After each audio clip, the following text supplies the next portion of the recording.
Okay, so let's talk about one of my favorite subjects, which is the online experts that you are presented with when you start searching for an agent to work with. So let me dig into that a little bit more. The technology that we all have in our hands on a daily basis is pretty amazing. It's come a long way in the past 6 or 8 years in our industry, in all industries, and it has also really muddied the waters in a time where people are looking for clarity and certainty when they hire a professional. And this isn't just in real estate, this is in anything, okay? So the key is understanding that a lot of the technology that's out there, while it's great and it gives us extreme access to things and information, a lot of times it also can be manipulated. So I want to kind of open your eyes to a couple of things in terms of how do online lead platforms work. So the online lead platforms for buyers and sellers that we think of and that you hear and you see advertised on the radio and TV, you probably get print advertising, things like that. So it's a third party that is making a claim either based off of they work with the top agents in the market, they work with best agents that sell for less commission, they are a preferred agent working with a big name celebrity, or they're endorsing someone. All of them are essentially the same in the fact that they are funnels. They're funnels that are they're created to attract people that are looking for someone to help them with their position of either buying or selling a property.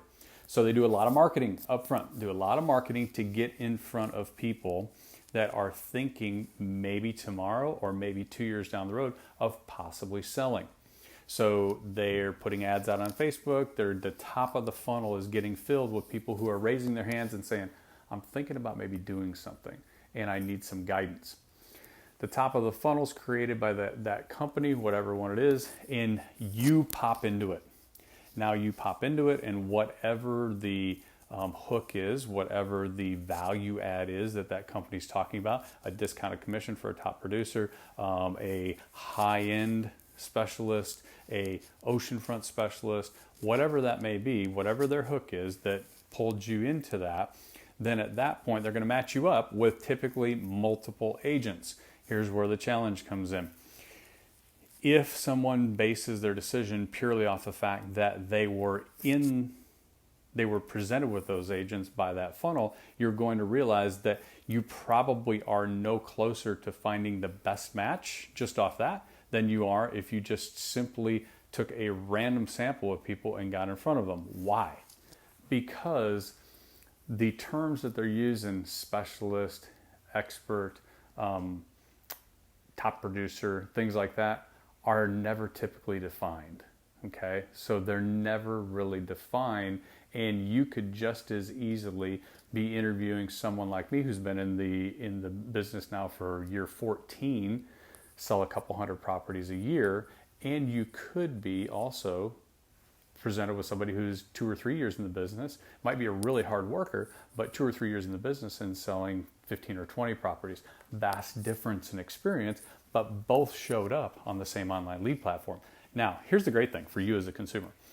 These are great ways to identify at least a starting point of people that you can talk with, but you can't stop there because most of these, remember, that third party is not doing this as like just a free connector. They're not doing it just to connect buyer and seller. Agents are typically paying either a referral back to that company because they actually hold a real estate license. The online company holds a real estate license and we pay them back a referral once we sell the property. Or sometimes agents are paying them up front on a monthly basis or by transaction basis to generate that lead. So if the funnel company is a business trying to generate revenue, then are they really an objective third party trying to connect you with the best agent? The answer is, as you know, no. They are trying to get as many people to choose someone from their funnel as the other company is trying to get someone to choose from their funnel. Okay, so that's the ins and outs, and you can see, I mean, there's dozens of these. The interesting thing is, 10 years ago, these didn't even exist. This is all based off of technology. And again, the benefit is it gives you a starting point. it gives you somewhere instead of like literally just throwing a dart. It at least gives you a starting point, but make sure you do some more homework. The best way to find out what truly is the production of the agent that you're considering, pick up the phone and call your local MLS. If they're part of the MLS, which the vast majority of agents are part of their local MLS, then the MLS will supply you with whatever report you want. Would you like to see the top 50 agents in the market for the last 5 years? The top 50 offices? Would you like to see based off of zip code? They've got all that data. And most of the time, they're happy to go ahead and provide you with that so that you can make sure that you make the best decision. I hope this helped and brought some light to a subject that is one of those that there's a lot of misconceptions about. So I enjoyed getting this information to you, and please let me know if there's any other topics that you want some answers on. I'm getting a lot of questions from people about, what's this topic, and that's what's driving these. So let me know if there's something else, and I'll be sure to cover it for you. Thanks a lot.